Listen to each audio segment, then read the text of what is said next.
नमस्कार मित्रांनो, कुण्या राजाची गधुराणी या मालिकेच्या आजच्या भागात आपण बघणार आहोत की गुंजा म्हणते, आमच्याकडे सगळ्या बायका अशाच लग्नात साड्या नेसतात. तर मधू म्हणते, गावात बायकांना खूप कामं असतात, रानात विहिरीवर पाणी आणायला जायचं असतं. तर गुंजा म्हणते, हो, माझी आई मातीची खेळणी बनवते, मडकी बनवते. मग मधू म्हणते, म्हणूनच ती अशी साडी नेसते. साडीचा घोळ कसा सांभाळणार काम करताना. तर कविता म्हणते, चल मी तुला दुसरी साडी नेसून देते. तर गुंजा म्हणते, हो, एकदम लहान मुलासारखी आहे ना ही गुंजा. एकदम गुंजा आल्यापासून हसूच आलंय आपल्या घरात. तर इकडे माया सर्वेशला जोरजोरात ओरडत असते, सर्वेश सर्वेश. मग सर्वेश म्हणतो, काय चालू आहे. तर माया म्हणते, हे असं तू दान धर्म करून बिझनेसचं नुकसान करत आहे आपल्या.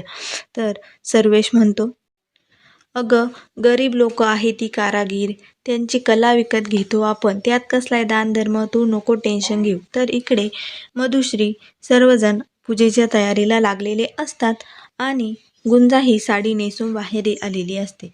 गुंजा साडीमध्ये खूप छान दिसत असते, त्यामुळे कबीर हा गुंजाकडे बघतो. तर मनात तो काहीतरी बोलत असतो.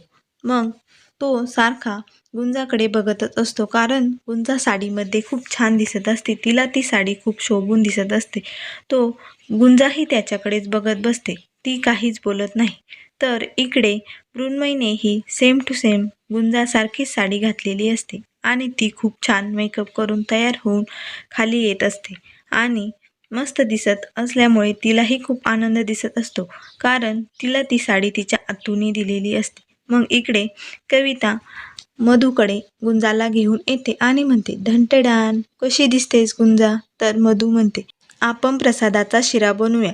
तर इकडे मृण्मयी तिच्या मम्माला व बाबाला म्हणते, मी कशी दिसते, छान दिसते ना, चला चला बरं पटकन चला.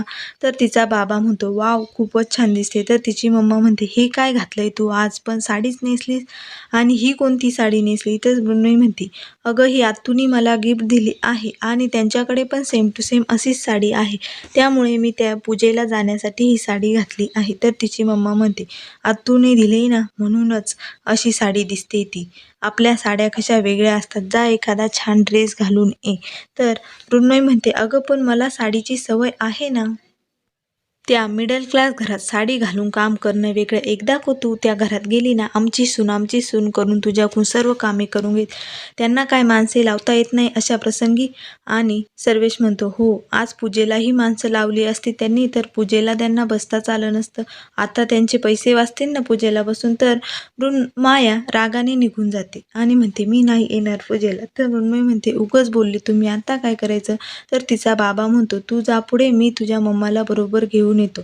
मग मृण्मयी पुढे जाते आणि सर्वेश म्हणतो, माया चल पटकन. तर इकडे कबीर हा दरवाजातच उभा असतो पाहुण्यांचं स्वागत करण्यासाठी. तर तेवढ्यात मृण्मयी मस्त साडी घालून आलेली असते आणि ती खूप छान दिसत असते. ती कबीरकडे बघून हसते. मग कबीरही तिच्याकडे बघतच राहतो आणि मनातल्या मनात हसत असतो. तर तो तिच्याकडे बघत हसत असताना सुबोध त्याला बघतो आणि सुबोध त्याच्याजवळ येऊन उभा राहतो आणि म्हणतो, काय चालू आहे. तर कबीर म्हणतो, हो, कळलं कळलं. मग सुबोध म्हणतो, कळलं ना, मग पाहुण्यांना आतमध्ये बोलायचं, त्यांचं काही स्वागत करण्याची पद्धत आहे की नाही. मग कबीर म्हणतो, हो, ए मृण्मयी, आतमध्ये नैतिक जा बरं, पाणी आण बरं मृण्मयी काकूला.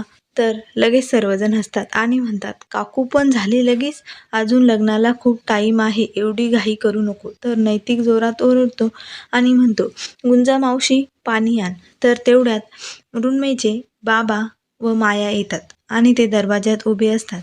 मग गुंजा बाहेरून पाणी घेऊन येतच असते. तर कबीर म्हणतो, मामा मामी या ना. तर गुंजाला बघून माया खूप भडकते आणि म्हणते, कोण आहे ही मुलगी. तर रेशीम म्हणते, ही मुलगी आमची मोलकरीण आहे, गुंजा नाव आहे तिचं. हो, अच्छा अच्छा, हीच ती मुलगी का जिने कबीरचा मोबाईल पाण्यात टाकला होता आणि तुम्ही अजूनही तिला इथे ठेवलं आहेत. आणि इने माझ्या मुलीसारखी साडी का घातली, माझ्या मुलीची बरोबरी करतेस की काय. तर मृण्मयी म्हणते, अगं मम्मा. तर सर्वेश म्हणतो, कमाल करतेस माया तू, तिला काय माहिती मृण्मयी अशीच साडी घालणार आहे ती. तर मृण्मयी म्हणते, सेम पीस, वाव, खूपच छान दिसतोय तुला. आपण सेम साडी नेसली ना, ही आतूने दिली मला, तुलाही अत्तूनेच दिली असेल ना? तर मधू म्हणते, मला काय माहिती तूही ही साडी घालणार आहे. कविता, चल बरं गुंजाला दुसरी साडी देऊ आपण नेसायला. तर लगेच मृण्मयी म्हणते, थांबा कविता, काहीच गरज नाही. गुंजा खूप छान दिसते या साडीत. तर गुंजा मृण्मयीला थँक्यू म्हणते. मग मृण्मयी म्हणते, अगं यात कसलं आलंय थँक्यू, खरंच खूप छान दिसते तुला ही साडी, सेम पीस, म्हणूनच खूप छान दिसतोय आपण. तर मग माया ही खूप रागाने बघते, कारण तिला मृण्मयीचाही खूप राग येतो. मग गुंजा सर्वांना पाणी देत असते. मायासमोर ती पाण्याचा ग्लास धरते, परंतु ती खूप रागात असते, त्यामुळे ती तिथून निघून जाते. आणि मग ती सर्वेशला पाणी देते. मग तिला आठवते, हाच माणूस आला होता ज्याला आपण चोर म्हणून बाहेर पाठवलं, तो म्हणजे तो मृण्मयीचा बाबा आहे. मग ती कान पकडून सर्वेशची माफी मागते. तर सर्वेश गालातल्या गालात हसतो आणि तिच्याकडून पाण्याचा ग्लास प्यायला घेतो. मग गुंजालाही खूप बरं वाटते आणि आपल्याला माफ केलं म्हणून तिलाही खूप हसू येते. मग सर्वेश व माया तिथे खुर्चीवर खाली बसतात आणि सर्वेश म्हणतो, माया शांत हो आता. तर माया म्हणते, या लोकांना काय गरज होती सेम टू सेम साडी तिला नेसवायला द्यायची. तर सर्वेश म्हणतो, आता पाहुणे मंडळी यायची वेळ झालेली आहे, त्यामुळे तू काहीही तमाशा करू नको आणि रिक्वेस्ट करतो मी तुला, आपलं जे काही भांडण आहे ना ते लोकांसमोर नको. तर इकडे मधू व कविता येतात आणि सर्वेशला व मायाला विचारतात, दादा काय आणू, चहा आणू की कॉफी? तर सर्वेश म्हणतो, नको नको, मला काहीच नको. तर मधू म्हणते, मग माया वहिनी तुम्हाला काय आणू? ती म्हणते, नो थँक्स. तर तिचा दादा म्हणतो, मधू तू बैस ना इथे, बाकीचे करतील ना कामे. तर कविता म्हणते, हो मी जाते किचनमध्ये आणि शिऱ्याला मदत करते.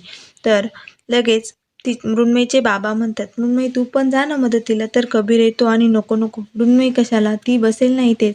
तर लगेच सर्वजण हसतात आणि म्हणतात, बापरे. सुबोध म्हणतो, बापरे किती काळजी घेतोस तू बायकोची, अजून तर लग्न व्हायचंय. तर लगेच कबीरचे बाबा म्हणतात, पण आज आम्हाला आमच्या सुनेचाच हातचा शिरा खायचा आहे, हम शिरा खाएंगे तो हमारे सुन के हात से. आणि सर्वजण हसतात. तर मृण्मयी म्हणते, मी जाते. मग कबीर मनातल्या मनात म्हणतो, आता ही गुंजा जास्त बकबक करून मृण्मयीजवळ काही बरळली नाही तर बरं होईल, तिला खूप जास्त बडबड करायची सवय आहे. तर इकडे गुंजा गरा चाळत असते. तर कविता म्हणते, अगं काकूंनी आधीच गरा चाळून ठेवला होता. तर गुंजा म्हणते, शिरा करायचा म्हटलं की मला पहिल्यांदाच गरा चाळायचं आठवतं, त्यामुळे मी चाळला. तर तेवढ्यात कविता म्हणते, अरे बापरे, मला एक खूप महत्त्वाचं काम आठवलं, मी जाऊन येते. मग मृण्मयीला म्हणते, तू हिला गाईड कर आणि तू इथे थांब. तर मृण्मयी ही खूप शांत झालेली असते. तर गुंजा म्हणते, बाहेर जे सगळं सावरून घेतलं ना त्यासाठी थँक्यू, पण तुमचा चेहरा असा का झाला आहे बसमध्ये बसल्यावानी? तर मृण्मयी म्हणते, अगं मला शिरा बनवता येतो, पण एवढ्या 50 लोकांचा शिरा मी कधीच बनवलेला नाही आणि कविताही निघून गेली, आता मी कसं करू? तर गुंजा म्हणते, मी आहे ना, त्यात कसली काळजी करतायत? तर मृण्मयी म्हणते, अगं पण मला माझ्या हातचाच सर्वांना शिरा खायचा आहे, त्यामुळे मलाच बनवावी लागेल. तर गुंजा म्हणते, तुम्ही काहीही काळजी करू नको, मी इथे गॅसपाशी उभी राहील आणि तुम्हाला सर्व सांगेन, मग तुम्ही करा तो शिरा. तर मृण्मयी म्हणते, तुला येतो एवढ्या लोकांचा शिरा? तर गुंजा म्हणते, हो, आमच्या डोंगरवाडीत जर काही बारसं मुलांचा काही कार्यक्रम असेल ना, तर पहिला या गुंजाला कॉल करतात आणि तिला स्वयंपाकाला बोलवतात, मला समद काही येत, आमच्या गावाकडे खूप छान असतं. तर मृण्मयी म्हणते, किती गोड बोलतेस ग तू, असं वाटतं ऐकतच राहावं तुझं बोल, खूपच छान. तर पुढील भागात आपल्याला बघायला मिळेल की कबीर मृण्मयीला म्हणतो, आपल्या लग्न होण्याआधी आपल्या सर्व गोष्टी क्लिअर व्हायला पाहिजे. तर मृण्मयी म्हणते, म्हणजे क्लिअर नाही आहेत का? तर गुंजा आतमध्ये पाणी देत असते. तर माया म्हणते, कोण आहे ही मुलगी, कुठून आली आहेस तू? तर गुंजा म्हणते, म्या गुंजा आहे आणि मी डोंगरवाडीवरून आली आहे. तर माया सर्वेशला खूप ओरडते, म्हणजे तू माझ्यापासून ही गोष्ट लपवली, गुंजा ही डोंगरवाडीची आहे. तर